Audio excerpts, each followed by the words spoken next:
Halo teman-teman semuanya yang terkasih dan tersayang, para budiman sahabat Corona. Sahabat Corona maksudnya gimana itu ya? Ya itulah apa namanya. Assalamualaikum warahmatullahi wabarakatuh. Yang jawab salam kayaknya akan sehat selalu dan terhindar dari COVID deh. Bagi teman-teman sekalian, bahwa saya di sini akan bertugas menyampaikan sharing session pengalaman saya beberapa waktu yang lalu dalam menghadapi ataupun menjadi bagian dari sejarah peradaban umat manusia yang belum tentu setahun sekali itu ada. Ya elah, kayaknya dramatis banget ya ngomongnya.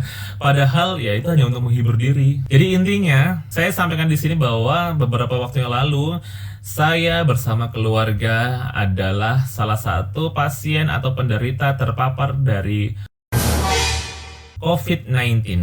Positif ya, positif. Di sini akan saya sampaikan juga pengalaman saya bagaimana awal mula saya terkena, saya terus melewati masa-masa sulit itu dan sampai sekarang bagaimana kita menghadapi segala resiko ataupun dampak dari terpapar COVID-19 itu sendiri, baik secara fisik, psikologi ataupun juga sosial. Pertama-tama saya mulai dulu ya dari kronologi. Awal Desember 2020 saya itu mengalami semacam demam, tapi nggak demam yang tinggi yang panas banget, itu enggak, demam ringan lah, 37 atau 37,5 atau maksimal 38, enggak sampai 38. Kemudian saya juga mengalami demam batuk pilek. Nah, batuk pilek di sini ya seperti biasa lah, batuk pilek yang hidung tersumbat, agak-agak beler, walaupun belernya nggak terlalu beler. Tetapi yang spesial pakai telur di sini, irungu gatel ya. Saya mengalami pegel-pegel yang agak beda gitu dengan pegel-pegel biasa. Jadi kalau kita habis melakukan pekerjaan berat, misalnya habis macul, habis beca, wajar pegel-pegel. Tapi ini saya merasa yang pegel-pegel yang agak beda dari pegel-pegel biasanya. Gimana ya cara menggambarkannya, agak susah sih. Tapi yang pasti pegel-pegel yang bikin kita itu mager banget ya, aduh, tingkat dewa deh. Jadi kalau udah ketemu kasur, udah nempel tuh badan, waduh, udah nggak mau ngapa-ngapain, males banget mau ngapa-ngapain. Itu terjadi selang 2-3 harian deh seperti itu. Tapi waktu itu saya mengiranya ya saya terkena flu biasa, bapil biasa. Kebetulan waktu itu rumah saya ada renovasi ya, kecil-kecilan, termasuk merenovasi taman. Ya wajar dong kalau namanya renovasi, kemudian kita juga angkut-angkut barang, nata-nata barang, aduh sampai maksimal deh, termasuk nata taman, menggaruk-garuk tanah, nanem dan sebagainya, nata-nata batu. Udah gitu, pas nata taman itu saya kehujanan. Dan di sini bukan hujan-hujan yang deres-deres gitu, malah lebih enak ya kayaknya. Ini hujan-hujan, udah hujan galau deh. Kalau diibaratkan galaunya itu kayak rayon mantan yang minta balik, tapi rayonnya nggak maksimal, galau gitulah. Biar aku jadi mimpimu. Cenderung untuk membuat pusing ya, membuat pusing di kepala ataupun capek di badan, atau sangat mungkin untuk terkena flu juga. Nah waktu itu ya saya mengiranya ya sudah lah ya, ini kayaknya flu biasa dan juga pegel-pegel capek biasa. Walaupun saya baru menyadari bahwa kayaknya ada yang beda deh, pegel-pegelnya ini. Itu juga setelah sudah nggak pegel-pegel lagi, baru kemarin kayaknya saya ada pegel-pegelnya agak beda ya, agak beda. Tapi ya sudahlah, sudah lewat gitu. Periode waktu yang sama ya, hampir bersamaan, istri saya yang kebetulan juga menderita bapil juga, batuk pilek juga yang diselingi dengan ya demam ringan juga. Nah tapi ada tambahan istri saya itu sempat mengalami kehilangan indera penciuman. Jadi indera penciumannya tuh kayak nggak ngefek gitu kalau mencium bau saya. Padahal bau saya tuh kayak minyak kasturi ya, jadi wangi banget. Itu gak ngefek banget. Termasuk ketika habis selesai memandikan anak-anak itu kan biasanya kan dibelaburi minyak kayu putih, minyak telon dan kawan-kawannya itu. Walaupun pilek biasanya sedikit banyak masih kecium gitu. Sama dengan saya, istri saya waktu itu mengiranya ya saya nggak bisa mencium bau-bau itu karena lagi pilek, hidung tersumbat. Oke lah, ya sudahlah yuk. Nah di kantor saya di Kanwil DJBJ Jawa Timur 1 itu diadakan tes rapid serologi. Lebih tepatnya pada tanggal 9 Desember 2020 tahun kemarin tuh. 2 bulan yang lalu. Kan sekarang sudah awal Februari tuh 2021. Dari hasil tes rapid serologi di kantor saya, malamnya saya dikasih tahu nih dari bagian umum bahwa hey you Dor, kawan reaktif hasil serologinya. Reaktif ya? Oh oke. Kenapa kok saya kelihatan waktu itu ya sesantai itu ya? Karena gimana ya, sedikit banyak sebenarnya kita sudah mempersiapkan diri atau mempersiapkan mental. Walaupun kita tidak ingin ya terkena atau terjadi apa-apa tentang COVID-19 ini, tapi ya gimana? Kadangkala memang kita tidak tahu kan kejadian seperti ini. Karena kita tidak akan pernah tahu juga kapan kita terkena, bagaimana, dan dari siapa kita terpapar, dengan cara apa ya, kita tidak pernah tahu. Lawang virusnya itu lembut, gak ketok moto, sebangsa makhluk halus kali ya. Saya diberitahu, saya reaktif. Oh oke, fine, saya reaktif. Karena saya reaktif, ya tentu saja langkah lanjutannya adalah besoknya tanggal 10 Desember 2020 saya melakukan swab test PCR di Rumah Sakit Persada Malang. Nah, untuk hasil dari swab test itu sendiri harus menunggu sekitar 24 jam atau besoknya baru keluar hasilnya. Dan besoknya jeng ternyata memang beneran saya divonis positif COVID-19.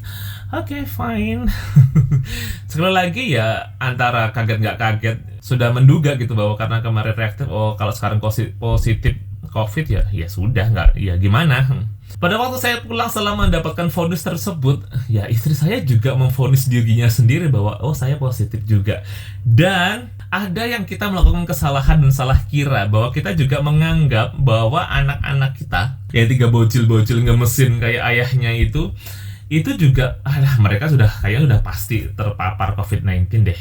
Jadi kita merasa bahwa kita sekeluarga itu adalah pasien positif COVID-19. Jadi kalau kita mau melakukan isolasi mandiri, ya sudah di rumah bareng-bareng gitu. Kita melakukan isolasi mandiri itu mulai tanggal 11 Desember 2020 sampai 14 hari kemudian. Sebelum kita melakukan isolasi mandiri, kita akan melaporkan ke kantor masing-masing, ke kantor saya dan juga kantor istri, bahwa memberitahukan ke atasan dan juga teman-teman seruangan bahwa kita terpapar COVID-19 loh. COVID-19 tuh, angel ya ngomongnya kadang-kadang. Ya. Selain kita melapor ke kantor masing-masing, kita juga berinisiatif bahwa kita floor nih, kita share di pengumuman di grup tetangga. Jadi kebetulan kita punya grup tetangga yang berisikan masing-masing penghuni rumah di sekitar Taman Ayunan. Jadi di depan rumah itu ada semacam kayak Taman Ayunan, ada pohon-pohonnya gede gitu. Di sekitar Taman Ayunan itu kita ada grup WA grup. Nah, saya floor di situ, saya share di situ bahwa saya sekeluarga selama 14 hari ke depan akan melakukan isolasi mandiri di rumah. Supaya gelundang-gelundung manja di rumah. Seperti yang bisa ditebak bahwa itu sempat menimbulkan kegaduhan atau berita yang wow gitu ya di antara para tetangga. Ini saya Nanda.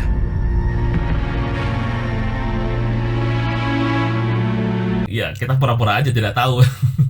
Tapi kita dengan sangat gampang bisa menebak ataupun bisa mengklaim bahwa oh terjadi kegemparan lumayan. Nah, seperti yang teman-teman duga juga bahwa tetangga itu seolah-olah langsung defensif gitu ya, defensif atau jangan deket-deket dengan rumah itu dan juga penghuninya, jangan deket-deket ya. Cuman ada plusnya juga bahwa ketika para tetangga itu mengetahui bahwa kami sekeluarga itu terpapar COVID-19, mereka jadi care banget, jadi perhatian banget, dan alhamdulillah, terima kasih Bapak Ibu, para tetangga, adik-adik semuanya. Para tetangga itu jadi care menawarkan berbagai macam bantuan, baik bantuan secara fisik maupun secara support secara mental. Banyaknya menawari, mau makan apa, mau ngemil apa ini ya, yang anget-anget atau gimana, karena waktu itu memang hampir tiap hari hujan ya. Nah, termasuk juga Bapak Ibu yang tetangga mengirimi berbagai macam bahan herbal, ya makanan minuman, untuk terapi vitamin dan juga obat-obatan dan sebagainya. Wow, itu luar biasa. Luar biasa, sangat membantu kami, walaupun akhirnya kami juga bingung juga untuk menghabiskannya karena tetangga A mengirimi ini, tetangga B mengirimi ini bagus semuanya, ini bagus, nanti diminum gini. Nah, numpuklah itu bahan-bahan di rumah. Wow, alhamdulillah, terima kasih Bapak Ibu, para tetangga, adik-adik semuanya. Akhirnya yang kita konsumsi adalah yang berhubungan dengan herbal dan juga terapi vitamin.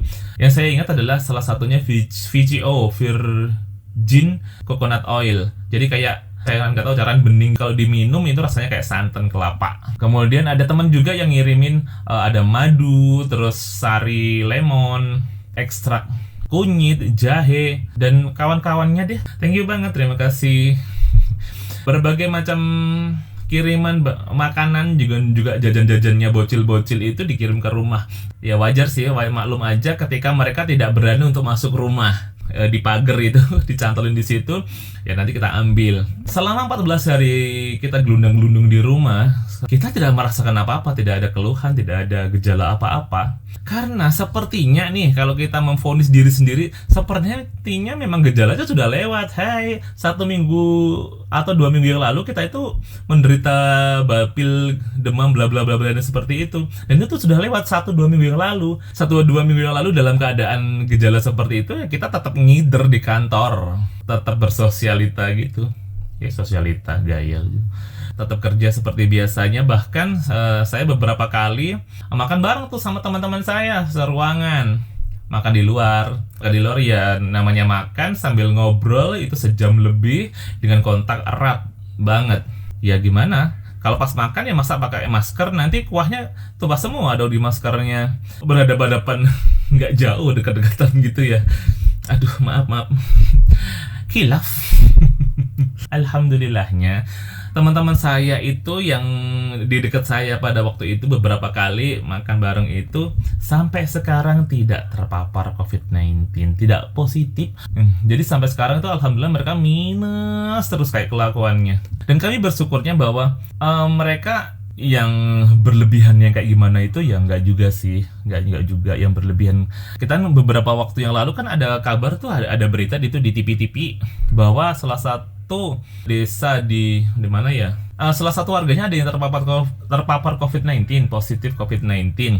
Itu tahu nggak sih, itu digembok sama warga lainnya, rumahnya tuh digembok kayak di kerangkeng gitu, kayak diisolasi, bener-bener diisolasi, digembok, nggak boleh kemana-mana, kayak penjara rumah gitu. Kan serem banget itu ya Bu ya. Nah untungnya tetangga saya nggak seperti itu. Tetangga saya memang manis banget. Jadi selama 14 hari isolasi mandiri kami di rumah itu memang tidak terjadi apa-apa, tidak ada gejala apa-apa. Jadi oke, fine aja, kita yang menghabiskan waktu yuk gelundang-gelundung di rumah, paling nonton film atau menghabiskan stok makanan yang masih ada. Selebihnya ya entah nonton, entah apa. Kita tidak meninggalkan pekerjaan, jadi tetap kita pantau pekerjaan yang masih menjadi tanggungan kita. Tak terasa 14 hari juga terlewati. Nah, yang perlu saya sampaikan di sini adalah kita harus aware loh. Dan itu benar loh bahwa secara dampak, secara resiko, dampak secara psikologis itu lebih terasa dibanding dengan dampak secara fisik itu sendiri.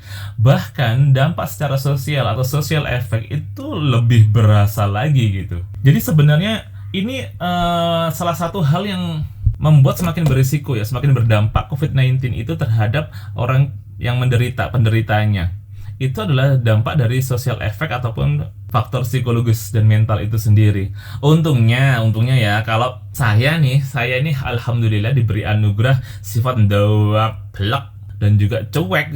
Jadi bagi saya waktu itu menjalaninya ya nyantai aja gitu, nyantai aja. Dan kayaknya istri dan juga anak-anak juga tertular sifat saya itu deh. Tuntutannya adalah kita harus bisa nih untuk mengelola ataupun menjaga hati dan pikiran kita untuk selalu rileks, untuk selalu bahagia. Karena di situ insya Allah secara imun tubuh itu akan semakin meningkat atau minimal terjaga deh. Karena di dalam tubuh kita kan masih gelut tuh ya, masih gelut berantem tuh antara imun kita dengan virus-virus yang ada.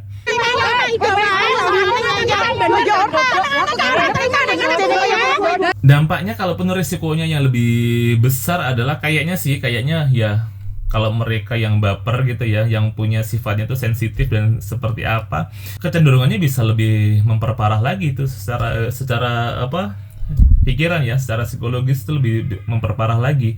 Jadi baik bagi bapak ibu sekalian yang belum atau jangan sampai kalau bisa ya belum terpapar COVID-19, aduh jangan lebay deh, jangan lebay, apalagi memandang yang gimana-gimana gitu ya terhadap teman-teman ataupun kerabat ataupun tetangga yang sedang terpapar atau berjuang melawan COVID-19 ini.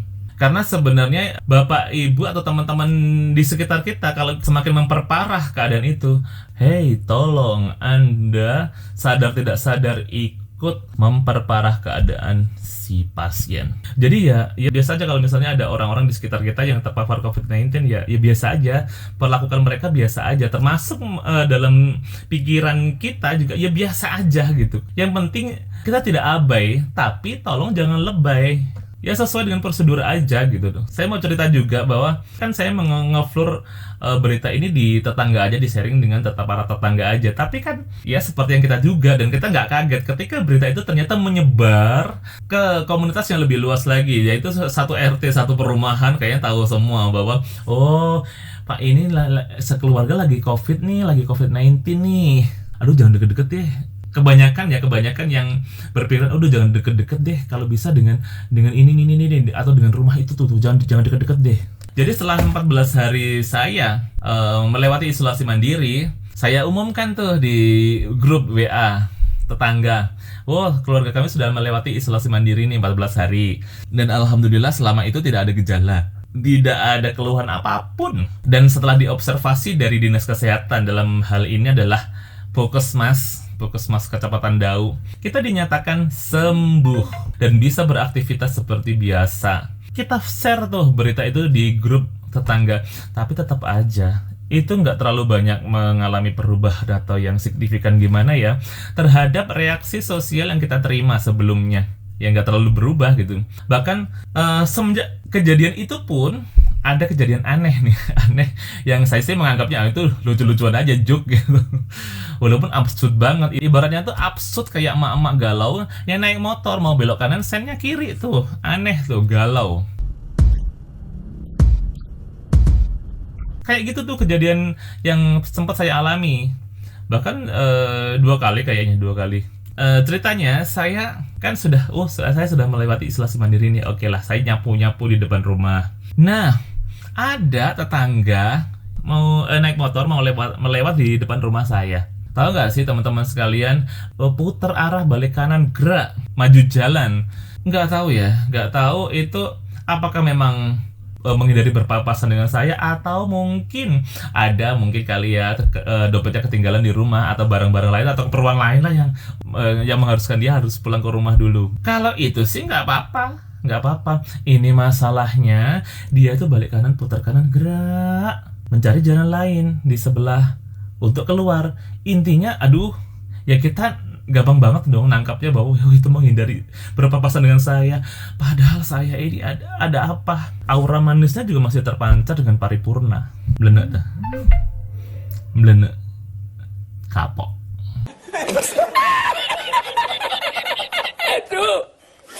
Iya, gimana ya, kita tersenyumnya tuh mau senyum manis juga nggak manis-manis amat kejadiannya. Mau senyum kecut itu ya takutnya basi. Ya sudahlah, ini bumbu-bumbu kehidupan. Nah cuma sekali lagi yang saya sampaikan bahwa teman-teman tolong kalau misalnya ada mengetahui kerabatnya, tetangganya, atau temannya, atau siapalah yang terpapar COVID-19 dan itu nggak jauh dari lingkungan kita, itu ya reaksinya biasa aja gitu. Walaupun seandainya Anda sendiri juga, waduh tetanggaku positif COVID saiki. Ya kalau bisa reaksi yang diterima oleh si penderita itu ya biasa aja ya, tetangga saya biasa aja kok mengetahui saya COVID-19, alhamdulillah. Nah itu kan jauh lebih bagus ya daripada reaksi teman-teman, rumah sebelah sana itu lo terpapar COVID-19, hati-hati loh, bisa-bisa kamu jarak 1000 meter bisa-bisa kena semprotannya. Mind blowing, gila diketak kalau kayak gini ya. Termasuk para penderita ataupun para pasien terpapar COVID-19 itu sendiri, aduh tolong ya, tolong juga relax aja gitu. Dan teman-teman saya kasih tahu ya, bahwa yang saya alami ataupun kayaknya sebagian besar para survivor atau penderita COVID-19 ini mengalami yang saya alami. Jadi saya mengalami gejala ringan ataupun ringan ke sedang. Yang mau saya sampaikan bahwa hey, terpapar COVID-19 itu tidak se-wow atau separah yang selama ini mungkin teman-teman pikirkan ya. Yang saya alami itu nggak lebih berat loh, nggak lebih berat daripada ya flu-flu biasa sebelum-sebelumnya yang sempat saya alami. Bahkan ini termasuk ringan banget. Karena flu-flu saya yang sebelumnya itu, aduh, ada yang lebih berat banget, ada yang lebih berat daripada yang saya terkena COVID-19 ini. Maksudnya adalah nggak usah terlalu parno bagi si penderita sendiri ataupun kita semua yang belum terpapar COVID-19. Itu nggak usah terlalu parno. Gak usah terlalu yang berlebihan mengkhawatir bahwa kalau sudah terpapar COVID-19 kayaknya dunia sudah ending makmu ngono. Biasa aja tetap relax aja dan semakin meningkatkan gaya hidup sehat, vitaminnya dijaga, makanannya juga bergizi, istirahat yang cukup, olahraga yang teratur dan juga cukup, banyak minum air putih yang banyak. Ya seperti itulah. Dan itu memang mujarab banget ya untuk meningkatkan meningkatkan kekebalan tubuh atau imunitas kita, itu bermanfaat sekali.